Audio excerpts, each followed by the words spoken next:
Hello, everyone. Today I'm going to introduce my special guest, Miss Catarina Starke. For the audience that doesn't know you, feel free to introduce yourself. I'm Catarina Starke, also known as Blondie, and I'm a DJ. A very well-known DJ at that. So how'd you get started? Okay, so let me give you a little bit of backstory because it goes pretty deep. I grew up with a lot of musical influence in my family pretty much ever since I was born. My father used to be, he and his family, they were vaudeville performers. And it was popular in the 20th century, and it consisted of comedy, song, dance, even burlesque. And when he met my mother, they performed together while sailing all over the world. My grandfather was a child prodigy. He wrote and performed his own songs on the piano when he was a child, and my grandmother was an opera singer. So every family gathering, Christmas, holiday, it was like Glee in the house. I don't know if you're familiar with that show. So I grew up with a lot of musical influence. When I was, I'd say like 14 or 15, I stumbled upon Frankie Valli from Frankie Valli and the Four Seasons, an old popular group. And I sang with him, and through him, I met this guy named Carson who ran his own production entertainment company. And he was like, "Hey, do you want to be a DJ? I'll pay you $50 to come and learn." And I was like, "Sure," because at that point I was singing and playing the guitar and piano for coffee shops and happy hours. I had already graduated from high school, so I was gigging, and worked for his company. I'll never forget. I think the first job I ever did, I was with my ex-boyfriend at the time, and we borrowed his dad's CDs to play at the party. Like, we had no idea what we were doing. And we got a really big tip. I think it was like 16 or something. I think we got $1,000 tip. Now, this was like 20 years ago. And that was a lot of money for me being like a teenager at that time. So I was like, wow, I can make some decent money doing what I love, playing music. So I worked for the company for a while, saved my money, bought a pair of turntables, and locked myself in my room and practiced and made a lot of mistakes. Had no idea what I was doing. I had are you familiar with MySpace? Yep. Like pre-Facebook. I mean, Facebook came. Like like the OG Facebook, basically. Right. Yeah. You would have your own page. You could design it however you wanted. Exactly. And it would yeah. Yeah. So I would get on MySpace and try to link with other DJs so I could shadow them. And I got my first college bar job when I was about 17 or 18. And then from there, I started building and did my, first South American tour. And here I am.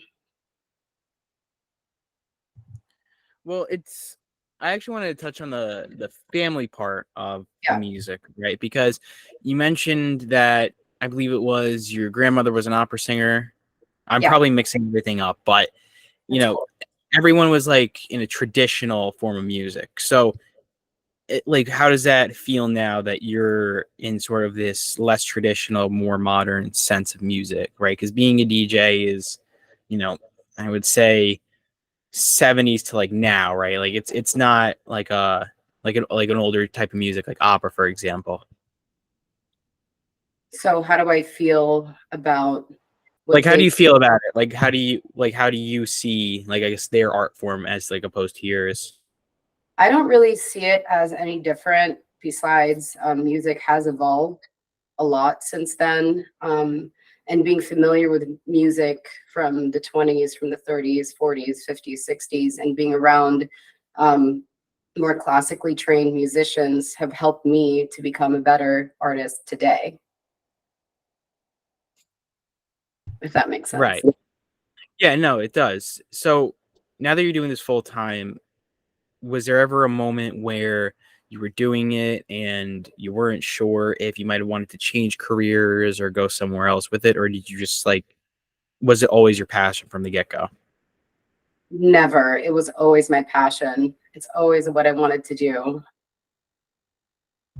Like from the start to the end, there was never a point where it's like, well, maybe I could make more money with this career, or maybe like let me look into my other options. I never questioned it. To be honest with you, I never questioned it. I was really serious about my singing before I got into DJing.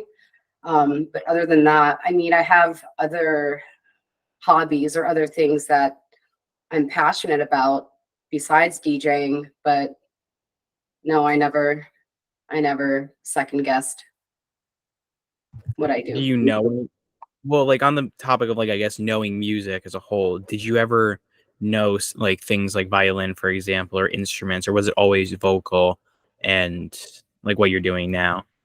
Yeah, vocal, I would sing, play the guitar, this ovation right there that you can see. Love playing that. A little bit of piano. I played the flute when I was in school, but I didn't take that seriously. I think everybody played the flute if you're in band. Well, And the that's a clarinet. law, actually. Yeah, that's a law that I think all schools are required to teach the recorder because it's supposed to inspire kids to like music, basically, or to bring out that in kids who are interested in it. So they can't say that we're not teaching kids art, basically, because that happened in my school. It happens in every school. Oh, I did not know that. Yeah, I think that's what like why it is, because I remember back when Vox, like the news company, was still a big thing, and they were still doing like, you know, like random informational videos. I would watch them as a kid, and that was like one of the reasons. And I'm like, oh, that's pretty cool. Wow, But that's really what? interesting. Yeah, what are your thoughts on that? Do you think that should still be a law, or? I don't know about a law, but I do think that it's helpful to introduce creativity, especially in children, whether it be music or art, so that they have an opportunity to express themselves through being creative. So yeah, I think it's great. Well, how would that look? Because, you know, well, do you have kids as of yet, or I don't like? have children. I do have two miniature Australian shepherds. They're my children. I love them to death. I am a stepmom to a 7-year-old. Well, how would you like want to inspire or like maybe bring about or like just see if they'd be interested in music if you could? Like how would you go about doing that? Um, so I have done it with my stepson. Like we've gotten him a little drum kit. Does he like it? Does he not like it? And if he's not interested, I'm not going to force him. He does play a little bit of piano. So yeah, I think it's helpful.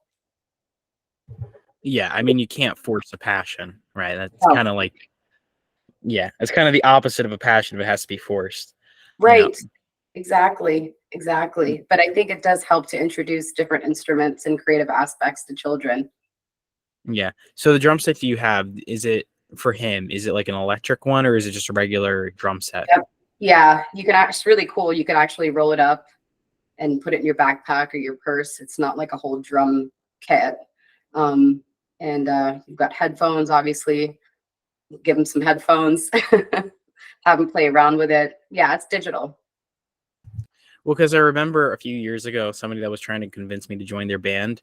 I didn't, but somebody that was trying to convince me to join their band, they were like, and one of the problems I had, I'm like, well, where would I do this? Like, if I was to play the drums, which is relatively simple, if I were to do that, like, where would I practice this? And then he's like, oh, yeah, you could just get an electric one where it's like you have headphones and you can just like, you can do the drums but without the, I guess, the problems like of the noise, because it's not Right. exactly a particularly quiet instrument. You know, it's not like the guitar. It's one of the Um, instruments. Yeah. yeah, exactly. So, I mean, I've never played the drums like as as an instrument. Like, you know, I guess as a kid, I would go to my aunt's house though, and I would play the drums because they had a drum set there, Did you and like it? it was all right. I never learned it though. Like I never went out of my way to learn it. The only thing I ever think I went out of my way to do was play the piano. I learned how to play piano because my grandmother, I think she has a degree in music, if I'm not mistaken.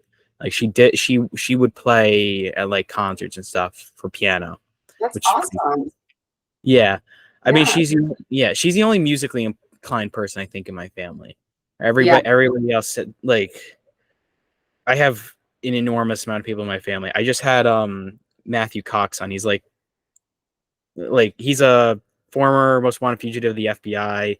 Now he like writes books and stuff. And I was having a conversation with him about it, about like just the amount of people that I have in my family. My mom was one of 10, right? Oh, wow. And my dad was one of 3. So I have like just this enormous family.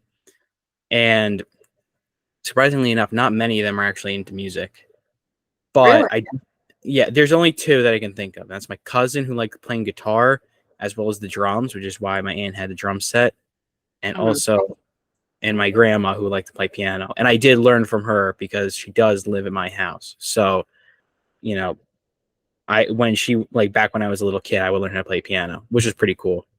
That's awesome. I learned from my grandma too. Like when I was little, she'd take my little finger and like place it on the keys. So cute. Awesome. Yeah, I mean, it would for me. It was she just taught me like where like what each key meant, like A B C D E F G, like the scales and everything. Right. She didn't teach me the black keys. I don't think I ever got to, or maybe like once or twice, because it wasn't like I learned it, right? I never mastered it, but I learned the basics of how to play piano. And we just kept on practicing the same 1 or 2 songs. I got okay at it. I think I did play Happy Birthday at one point for like a family event, which was cool. But that was like the height of it. I never went that far with it. Right. Well, you can always pick it back up. It's never too late. Yeah, that's the hope. But it's not. It's definitely not like riding a bike, though. I will say that it's Right. not. It's not like you do it and then you just never forget it. I wish it was like that. I wish Right. that and languages were like that, Oh, because right. then, yeah. But yeah, no. So in terms of like what you're doing, like as a career, like what's, because you've traveled all over the world, and I follow your Instagram, and like I see it every other day. It's like Ibiza, this place, that, like Cancun, whatever. So like, what's your favorite country so far? I've got to say, my favorite country is the Philippines, not only because it's where I was born and raised, but because it's just truly so beautiful. We've got over 7,000 islands. You can go to the mountains, you can go to untouched, beautiful beaches. But the best part of the Philippines is how warm and welcoming the people are. And the food's fantastic. There's just something in the air there. And like some of the best singers in the world are in the Philippines. Like you go to the slums and like, was that Whitney Houston? Like, where was that coming from? So I'd say the Philippines. Yeah. So it's a difference in culture. That's Yeah. what you're getting at. Yeah. Right. Yeah. No, I mean, but you said you were born and raised in the Philippines. Born and raised in the Philippines. Yeah. What was that like as opposed? So, okay. So this adds a layer of depth I wasn't aware of. So Right. you were born and raised there. At what point do you go to the States? Like, how does Um, that work? so when I was living in the Philippines, I would actually spend my summers in the US. Oftentimes with my mom on a sailboat, we travel up and down the East Coast for 2 months at a time. Um, and then I officially moved here when I was about 13 or 14. I'm not sure, but then I moved back again and I would stay for 6 months or a year and then come back. So I would kind of hop back and forth. Yeah, but I was permanently here when I was about 13. Do you prefer the States, like, or is it you prefer for certain things, or? I'd say there's pros and cons to both. You know, every time I go to the Philippines, I normally try to spend at least a month or two there. It's really such a sad and hard trip back home here to the US because I just remember all the reasons why I love the country so much.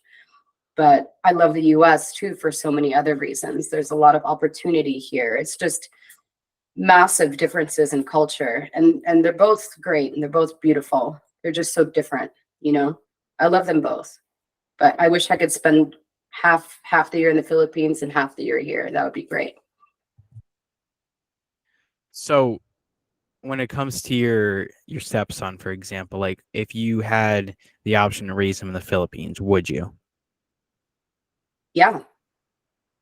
Yeah. The people, the children in the Philippines are so I love their values. They're very much family oriented. kind, respectful. I mean, he's kind and respectful too. I loved growing up there as a kid. It was such a colorful life. Um, and I was surrounded by so many people that loved me. I was almost raised like communally. Yeah. Yeah, it's a kind of like a small town like vibe almost. Like, you know what I'm saying? Like, it's not the hustle and bustle of the United States, I guess, right? Like, Right. am I getting at it? Yeah. Right. You know, like people take siesta there. So growing up, um, at noon or lunchtime, the whole house would be quiet because everybody was taking naps. You know, our secretary was taking a nap. Nobody was working for at least an hour in the middle of the day. Yeah, here in the States, everybody values a lack of sleep, like overworking, which, I mean, everybody will say that sleep is good for you. So, maybe they're doing something, because my dad's from Argentina, so they do Well, the same thing. It's kind of like all across the world, there's the concept of like a siesta, of taking a nap in the middle of the day, but it doesn't seem like that's translated to like bigger countries, I guess, like United States or Russia or China, right? And I yeah, don't know why that is. yeah, the US, it's a lot of hustle and bustle.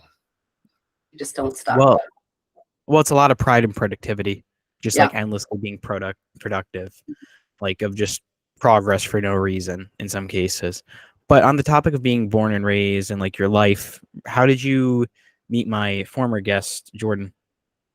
Good question. So it's a really long story. I'm going to try to simplify it. Um, I had a couple of shows in Key West, Florida, the southernmost point. Um, and this was, I was sitting outside the venue. And apparently that's when he saw me. I was under a light, he says. And he was like, I need to talk to her. And I had no idea who he was. We started talking immediately about music. And I'm like, yeah, I'm playing tonight. Stick around if you want. And we jokingly said, we started talking about the Lion King for some reason. And I was like, I've got a really cool Lion King remix. He's like, if you play that, I will have the crowd carry me through the air like Simba. And I was like, bet.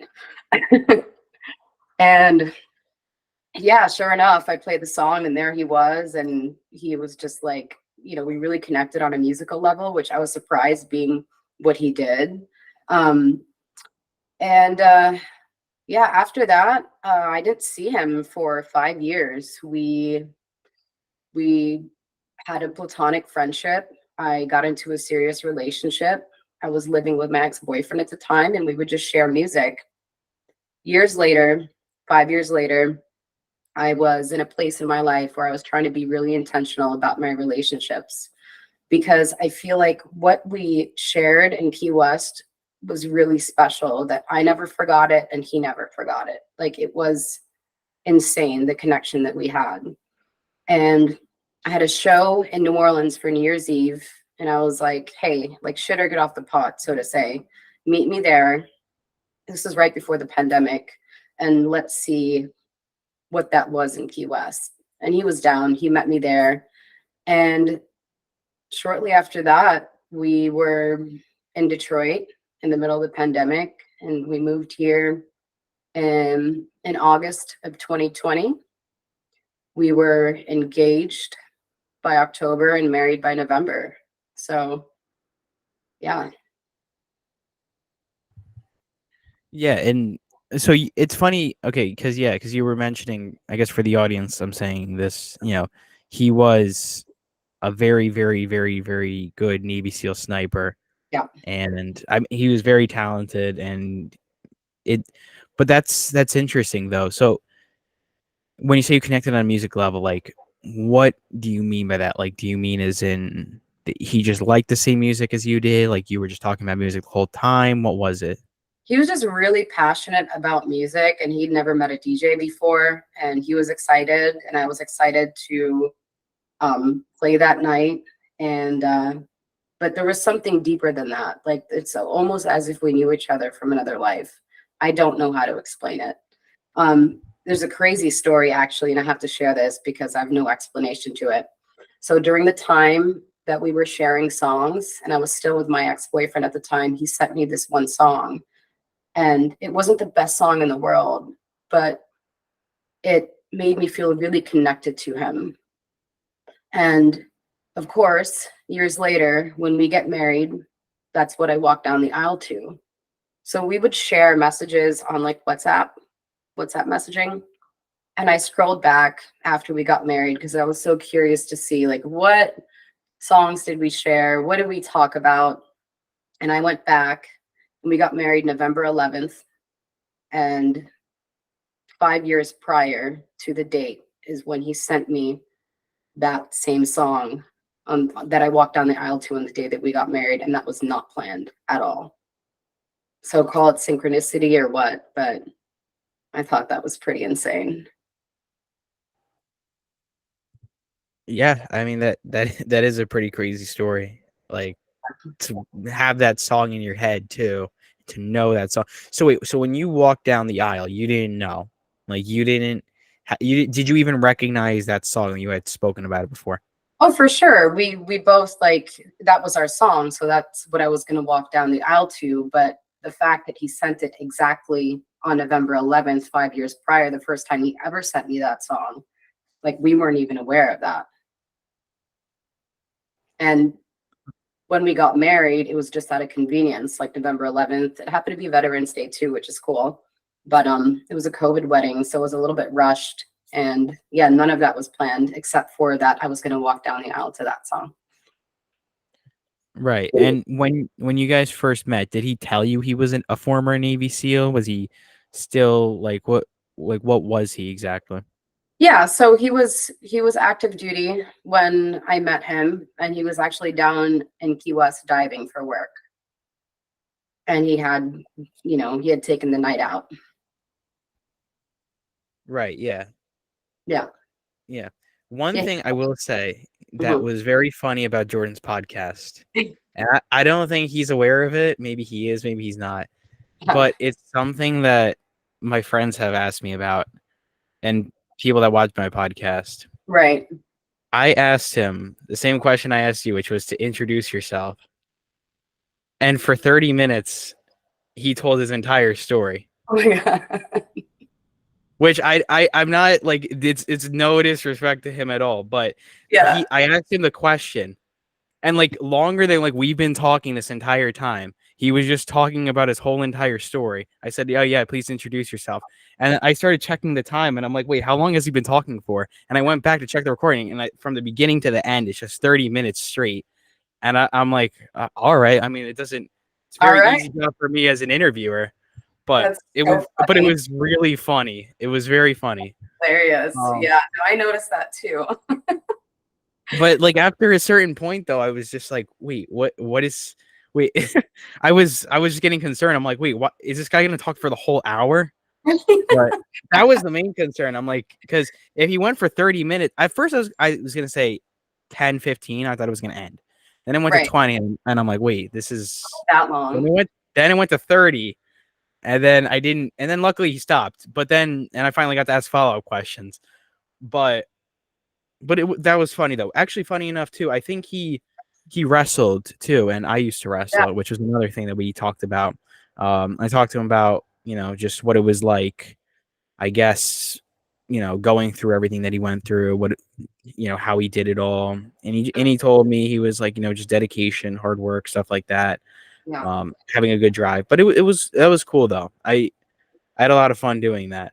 Tell him I say hi. I So will. so now we're talking about all the fun things about being a DJ and all the good times. Do you have any complaints though? Um, yeah. I mean, complaints as in I've had drinks spilled on my mixer before, and that's why I try to keep people at least a few feet away from my turntables because people are out, you're at the club, they're drinking, and a drink spills, that's it. You're done. Your equipment's ruined. And that hurt. Yeah. Um, Travel delays, not making it to shows on time, totally sucks. So that's why I try to get to a venue at least a day before for safe measure. What other complaints do I have? People trying to have full-on conversations while I'm in the middle of mixing or working. But I understand it's because they probably don't know any better because I'm so focused. I cannot have a conversation with you while I'm in the zone, you know? But other than that, not much. Well, yeah, I mean, well, you're talking about travel delays, so are you talking about just any kind of travel delays, like airport delays or? Like canceled flights, not flying out the morning of the show that night. Because then if you don't show up and you're supposed to be headlining and playing, then it's not a good look, even if it's not your fault, Well, in terms of travel, I mean, I touched on this a little bit before, but when it comes to the places that you do travel, I guess other than the Philippines or the United States, do you have any like top 5, top 3, just really, really beautiful countries that you just really stand out to you in some way? Gosh, I've been to so many different places. I really liked Kuala Lumpur. I really enjoyed my time there. Malaysia. Cambodia was beautiful. Rome was awesome. Yeah. Did you get to see the Colosseum? I did. Did you go in it? Can you go in the Colosseum, or is it only like you can go on the outside of it? But I did have dinner at this really beautiful restaurant right in front of the Colosseum. So it was a nice view. Yeah. Well, Rome is in Italy, so did you get to see the Leaning Tower of Pisa? I did so much when I was there. I actually don't remember, to be honest with you. I guess just look for the photo where you're trying to look like you're pushing it up. Everybody does. Yeah, no. I went to Tuscany. I went to Tuscany for a little while. That was my favorite. Is the food in Italy better than the United States? Like, is like the pizza better, for example? Did you get pizza there? Did you get pasta? I ate so much pizza and pasta. I gained like 10 kilos when I was there. I didn't even care. Food is great. I love the food in Italy. I love pasta and I love pizza. So yeah, no complaints on that end. Yeah. You just said something very interesting. You said 10 kilos. So when you do like weight, like measurements, like weight conversions, how quickly can you do them in your head? Not quickly at all. So do you default to kilograms? It's 50-50. Sometimes it's kilos, sometimes it's it really depends. So, like let's just say, for example, if I say to you, I'm 170 pounds, like, will you know what that is? Like, because for me, I'm better with pounds than I am with kilograms because I grew up in the States. So, like for you, do you have to like translate that in your head quickly? Like, oh wait, that's that many kilograms. No, it takes a minute. I mean, I grew up understanding kilograms, but I've been in the US for so long that I understand pounds much better. But sometimes I use kilograms, sometimes I use pounds. Really depends. But you understand both, though. Yeah, to a certain degree. Yeah, I understand kilograms. Yeah, this reminds me of a conversation I've had with my dad because he speaks fluent Spanish, and a lot of my family speaks fluent Spanish.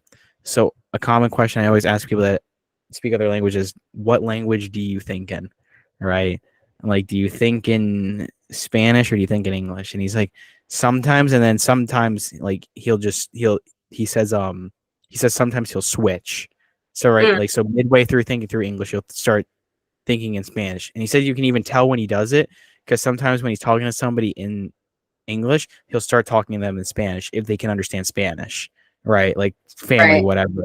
but Mhm. which is really cool to watch because it's like just mid conversation will be like a switch to Spanish and they'll both understand each other and start talking in Spanish. I love that. But can you speak any other languages? Yeah, I speak a little bit of Tagalog. I speak mostly Ilonggo. So in the Philippines, there's hundreds of different dialects. It is the number one English speaking country in all of Southeast Asia. Like it's mandatory you learn English in school, and most of everybody know how to speak English. But yeah, Tagalog, Ilonggo, which is actually similar to Spanish too. Like we have similar words. What Mm. language do you think in? I think in English, but when I'm angry or I'm frustrated, I think in Ilonggo. What If that, language do you dream in? oh, that's a really good question. Because I notice that adults tend to not dream that much. I wonder why that is. Because as a kid, I always remember having very vivid dreams. But as I get older, like I start to dream less and less. And I wonder Really? why that is.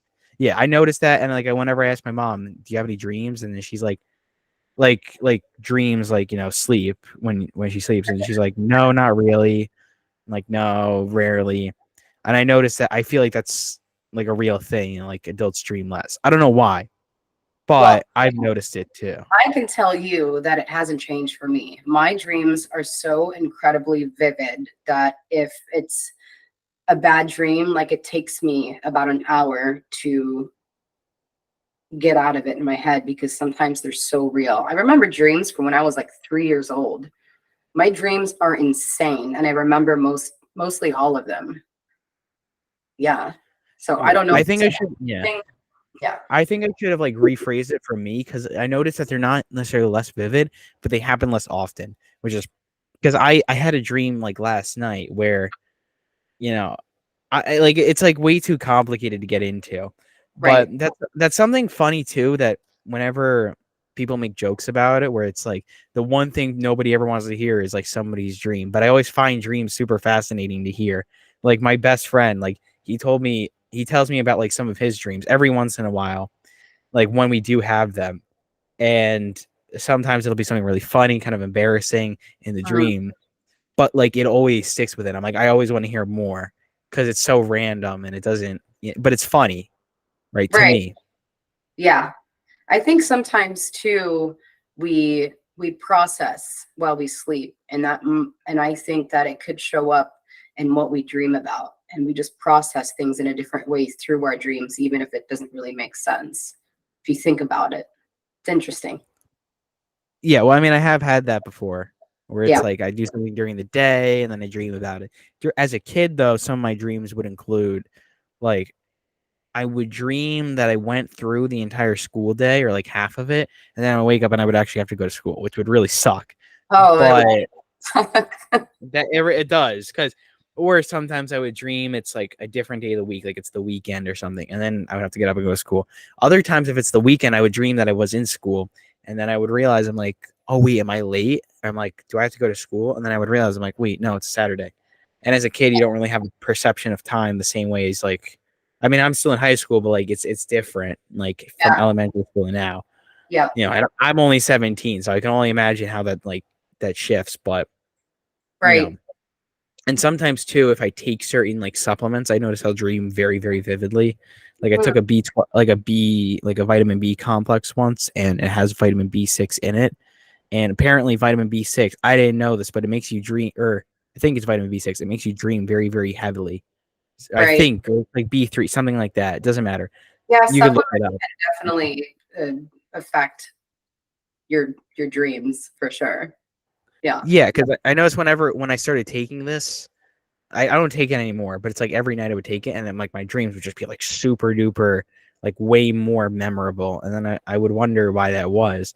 Then I looked it up, vitamin B, like dreaming, and it's a known thing. I think it's vitamin B3, B6, whatever. Yeah. Cool. Yeah. But would you recommend what you're doing now, your job as a DJ, to anybody who would want to do it? Yes. because I'm a firm believer that if you are passionate about something, you should at least give it a shot. So if somebody really wants to be a DJ and they feel really passionate about learning the craft and going out there and doing it, then I think definitely, yeah. What would you prepare them for? So much. I'd prepare them. Well, it depends. Like, do you want to, do they just want to learn as a hobby, or do they want to take it on as a career? Regardless of a hobby or as a career, if you want to be good at it, it takes a lot of practice, hard work, dedication. I think that if you're already musically inclined, it's easier. You can pick it up easier. But either way, I think anybody can learn it. If skipping weekends instead of going out, staying home and practicing. Networking is huge in this industry. You can be great, but you need to know the right people. No matter how good you get, remain humble, because in this industry, if you're hard to work with, no one's going to want to work with you. Get comfortable with failure. You're probably going to hear no a lot. And then also don't be afraid to put yourself out there and study and ask to shadow people who are better than you.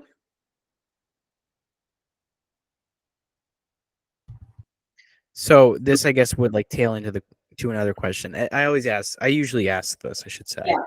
But do you have any advice to young people as a whole? That's a good question. To young people as a whole, right? In general. I would say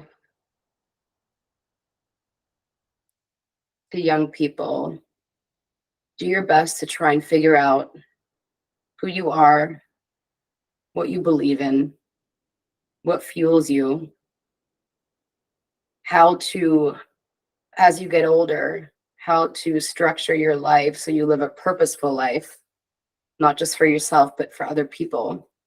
Do what makes you happy. You know, if painting lights a fire under your ass, do it. If being in the medical field gets you out of bed in the morning and gets you excited, learn it. Yeah, stay true to yourself, be kind, stay humble, and don't stop believing. I'm kidding, but yeah. Do you have a favorite song? Speaking of which, That's tough because I have so many favorite songs, and then I'll like forget one that I used to love and remember it and be like, that's my favorite song. It really depends on my mood. I play a lot of hip hop and house and trap and cinematic tracks and melodic tracks. When I'm not DJing, I love listening to like classical music, or even like Both Sides Now by Joni Mitchell. Obsessed. Love that song so much. It's just a work of art. What else? I love Arrival of the Birds by the Cinematic Orchestra. Just any track that makes me like really feel something or brings up emotion for me, I live for. are you a Swiftie?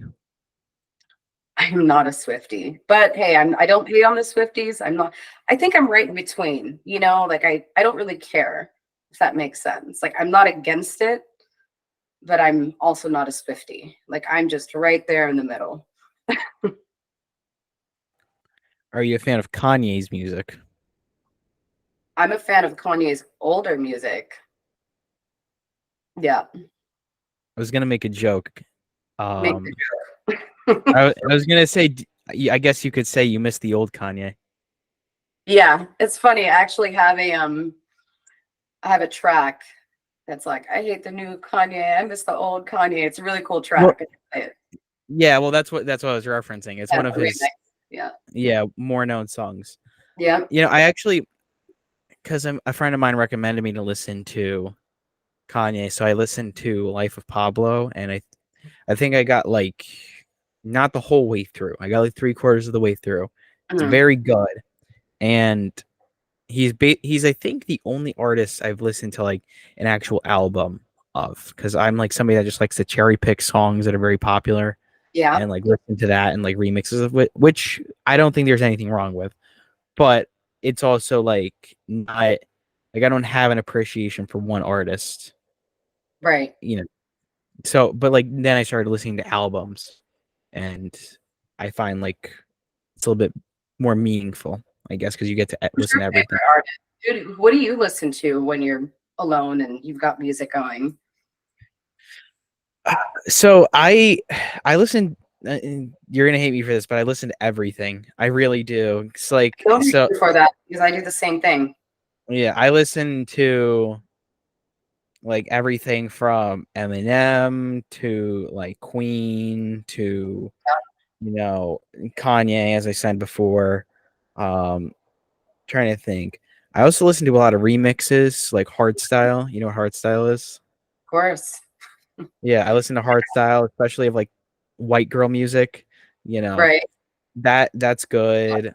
Um, just stuff like that.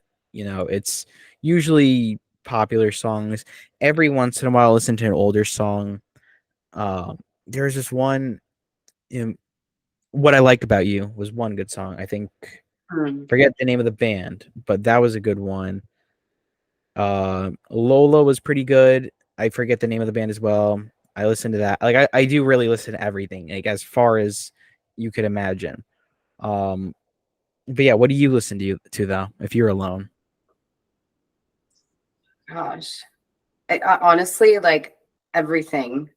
Same answer. Really everything. Like a smorgasbord of music. Like I'll put my Spotify on random sometimes. And my mood shifts a lot. So it really depends what I'm doing. Like am I cleaning the house? Am I relaxing? Am I whatever? It really am I driving? Where am I going?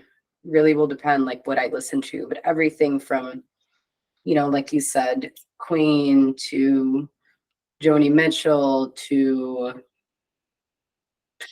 Tupac to there's this one artist, I keep forgetting his name because I just recently found him, but he is like this legendary producer and he scores films. So let me see if I can find his, what is it? Hold on. This is driving me nuts because if you like, I don't know if it's your style, but um Rob Simonson's music, I love so much. Yeah. Speaking of, I guess people as a whole, like in music, have you met any like super famous people when it comes to music? I have. I have. Just run down the laundry list. Ah, I'm not gonna say every single person that I met, but just from being at, certain places where like my shows took me to. David Blaine's an interesting one. He's not in the music industry, but he was there when I was there, so that was interesting. Um, who else can I say right now? Met Tiesto. That was really cool. He's like an OG in the DJ world. Um, I'll just leave it at that for now. Is there any reason, like contracts or something like that? Like, A little bit, and yeah, fair, but like fair. a bunch of random people too, like Randy Jackson or Well, yeah, just like listed like for the people that you can name, I guess, like yeah, random. yeah, Randy Jackson, Tommy Lee. What was he like? Tommy Which Lee. one? Exactly how you'd think he was like. I don't know. He was cool. Yeah, he was cool. Normal. Yeah, Right. Yeah. Is yeah. there anybody like, well, okay, with David Blaine, I actually wanted to touch on that one because he's kind of everywhere. Like there's a video of him doing magic tricks for like Jeff Bezos, for Right. example. Like it's very, and he's been on Joe Rogan, but Yeah. like he's really like an everywhere person. You know, he's not like and he's kind of an endurance artist. He's kind of a magician. He's kind of a lot of things. Yeah. He's great. Yeah. But what was it like though, I guess, meeting him? Um, I honestly don't really have much to say. I mean, it was just like meeting somebody new that I've never met before. Um, you know, I've seen his work. It's just it's meeting somebody new that I've never met before that I have a lot of respect for. So it was interesting. It was Right. great. Yeah, I love meeting interesting and talented people. Yeah. Yeah. And I mean, like, I guess, like, what was the context though? Like, because was he doing a magic trick? Was he performing his own show? No, he was we were both in the same city at the same time. I had just finished up a show the night before and he was performing at a show that night. Yeah. Right. Yeah. After Tommy Lee, though, you were going to list other people. I'm drawing a blank here. I know I've met so many people throughout like 20 years. I'm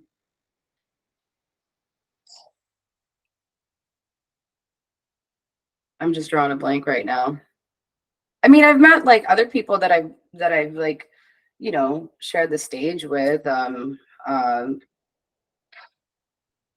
Let's see here. I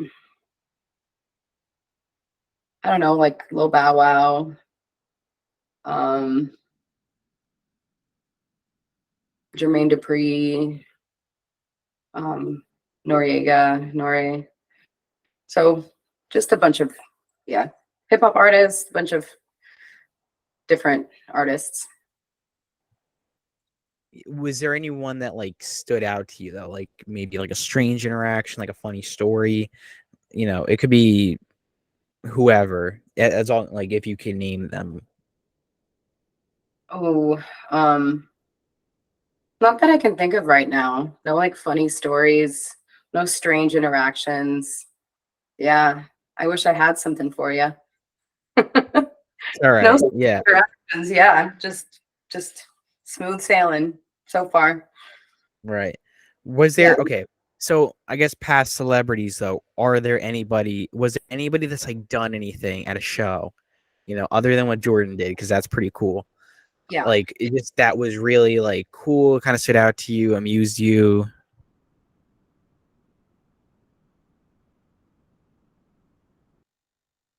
At a show, is there anybody that's ever done anything at a show that's amused me? Yeah. I Just mean, strange, funny, yeah.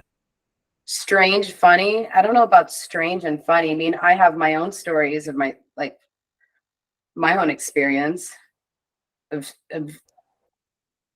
funny now, but not maybe not so funny then.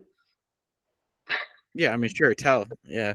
Yeah, sure. So this was during one of my trips to Cambodia. I had a big show that night and I was so sick. Like one of the sickest I've ever been. I don't remember the last time I was this sick and I've had COVID like 3 times. Like I was so sick in Cambodia and I had to make it to the show. Like obviously like for my own health reasons I could have declined, but I didn't want to let anybody down and I was really committed to showing up and doing my work for a couple of hours. While I was performing in between tracks, if I just switch a track over, whatever, I would duck down from behind the booth and I was throwing up in a bucket. And I wipe my mouth and I'd come back up with a smile on my face, but I was dying on the inside. So that was like, that was horrible. But then also I was really proud of myself after because I'm like, I did it. Nobody knew except for the guy that brought me the bucket. But yeah, that was tough, man. But now I can laugh about it. But what exactly did you have though? Because this was before COVID. I have no idea. I have no idea. I mean, when I travel to these countries, I'm not afraid to eat everything, try the street food. So who knows? But I was like running a pretty high fever and a really bad stomach bug. I have no idea what it was. I was in a foreign country. I was alone. Just, yeah. How long did it take you to recover? Um, 5 days, about 5 days. Like afterwards, like 5 days. Yeah, like one day before the show, I started feeling it. It was the worst on the second day, and it took about 5 to 6 days for me to like finally feel normal again. It was brutal. Right.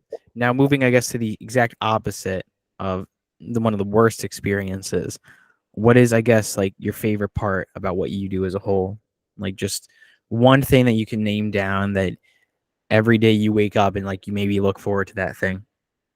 My favorite part, I think it's, well, even,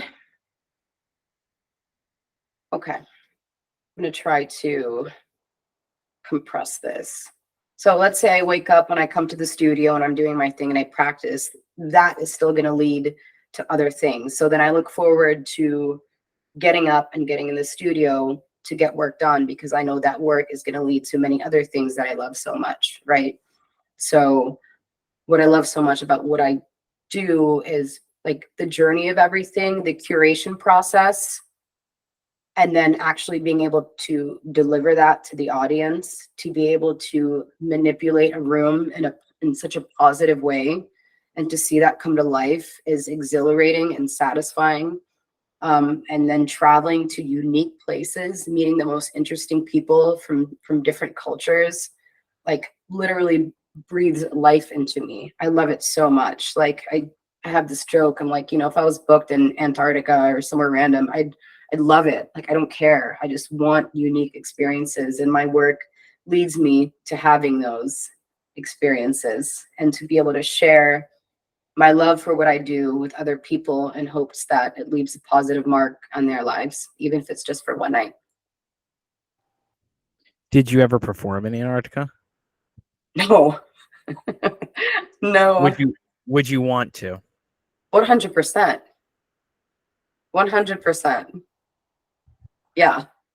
Yeah, well, I mean, Antarctica isn't like a sovereign well, it's not owned by any country. So like, Right. That's it's why it's so random and out there. I mean, I don't see it ever being, I guess anything's possible, right? But I don't see that happening in my lifetime. But if somebody offered me the opportunity, I would jump on it. I mean, like if you could like create that, like if you could create that experience, would you? Yeah. I'd at least try. I think that could be pretty cool to see somebody Right. perform in Antarctica because you'd be the first to do it. I think. Right. I don't know, but you'd be the Maybe first to do it. I'll have to look this up after, but yeah. Yeah, well, I mean, like, because I know there are people that live in Antarctica, like in little towns. Like, I remember I don't have Snapchat anymore, but like I remember I used to have it, and there's like a feature on Snapchat where you can zoom all the way out on Snap Map, and you can like tap on a place, and it'll Mhm. show you like a random person's public story. You don't know the person, whatever, but it'll Right. show you. Like you know what I'm talking about? You're talking about, yeah. Yeah. And I always do it with the weird places like North Korea, with like, Antarctica, because nobody has internet or access to like the outside world in North Korea, number Right. one. Yeah. So it was very shocking to me when I tapped on North Korea and there actually was like one or two stories in like Pyongyang. I think that was it. There was only like two or three. You see But anything interesting? What did you see when you tapped on the stories? it's exactly like a normal story, which was the funny part. It wasn't anything crazy. It wasn't like a picture of like, you know, Kim Jong-un or something like that. It was just exactly what you would see in like America. It's just like somebody eating food. I was gonna say, Uh was it somebody's food? yeah, it was something like that. It was like somebody's food, which I mean, I guess that type of posting just transcends human nature itself if that's the case. But Right. in Antarctica, I think it was the same thing. Like somebody posting a picture like their water bottle, the outside, which again, I also wasn't expecting. North Korea was far more funny though to me because it's the fact that this dictatorship that nobody knows anything about is just like there is somebody with Snapchat there. Who I have no idea, but yeah, that could be an interesting podcast though. Yeah, to get that person on. For sure. Yeah. Would you perform in North Korea though if you got the offer? I probably would, because I wouldn't be able to help myself. I'd have to. Just out of like plain curiosity, and to have this completely out of this world experience. I just want to do everything before I die. I want to try everything. I want to go everywhere. So yeah, I'd say, yeah, I'd do it. Yeah, I have a story actually about somebody performing in North Korea. So okay, not like somebody I know, but I made it sound like that. But there was a poll a few years ago. It was a big thing to like have like these big sweepstakes and polls and stuff like that with celebrities. And Justin Bieber put out a thing where whatever country you voted for, like whatever the most voted for country he would go to, right? And so because people think they're funny, they wanted to vote North Korea as number one. And they actually did it. And he ended up not going, obviously, but I think that could have been something really cool though. Like if he actually ended up doing that. Yeah. Yeah. Would you perform in, so like when it comes to like dictatorships and stuff like that, like you would perform in those types of countries if you had the opportunity? Just as long as I knew that it was like safe, that I'd be safe and protected. I wouldn't go in blindly, Yeah. Maybe take Jordan with me. I mean, all you could do is hope in those circumstances. Right. But if you had the choice, and this is a very general question, but if you had the choice, would you do it all again? 100%. 1000%. I would. Absolutely. All right. I think that's a good finale. You have any final words or anything? Thanks for having me on. It was a pleasure. Thanks for making me think. There's a lot of stuff I'm going to Google now after we get done here, out of curiosity. And yeah, I hope you have a beautiful day. And you're 17, right? Yeah. So like in 4 years, I'm going to invite you out to a show. So like when you're 21, I'm going to invite you out to come to one of my shows. All right. Sounds good. I'll actually talk to you a little bit. I'll talk to you after this. All right. I'll talk to you after the show. All right. Sweet. Awesome. All right. Thank you. All right. Yep. I'm gonna stop screen recording.